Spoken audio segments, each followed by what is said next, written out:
ఆ సుదర్శన్ రెడ్డి అనే లాయర్ను ఎండిఓ పైన దాడి చేసినాడని చెప్పి సుదర్శన్ రెడ్డి లాయర్ను చొక్కా పట్టుకొని ఇడ్చుకోపోతున్నారు. అంత అవసరమా? దాడి చేస్తే ఒక అధికారిపై విధి నిర్వహణకు ఆటంకం కలిగిస్తే, ఒక ఎస్సీ ఎస్టీ కులస్తుడి కులం పేరుతో దూషిస్తే ఆ సెక్షన్లు నమోదు చేస్తారు.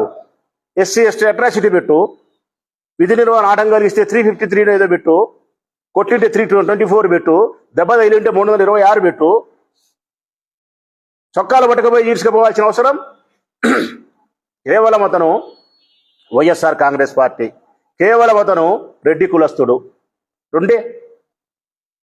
మరి ఆ లెక్కనైతే 14-15 సంవత్సరాల ఆడపిల్లలను, 9th క్లాసు 10వ తరగతి ఇంటర్మీడియట్ పిల్లలను మానభంగం చేసి, రేపు చేసి, హత్యలు చేసి వాళ్ళు పట్టకొచ్చినారా? మీరు ఈడ్చకొచ్చినారా? మీరు ఏ బుద్ధన టీవీలలో ఈ రాష్ట్రంలో ప్రజలు ఎవరైనా చూసినారా?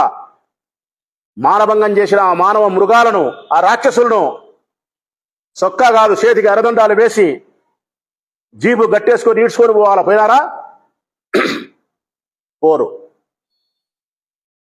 సుదర్శన్ రెడ్డి లాయర్ను మటుకు ఈడ్చకపోతామంటారు. కారణం అతను వైఎస్ఆర్ కాంగ్రెస్ పార్టీ, అతను రెడ్డి కులస్తుడు.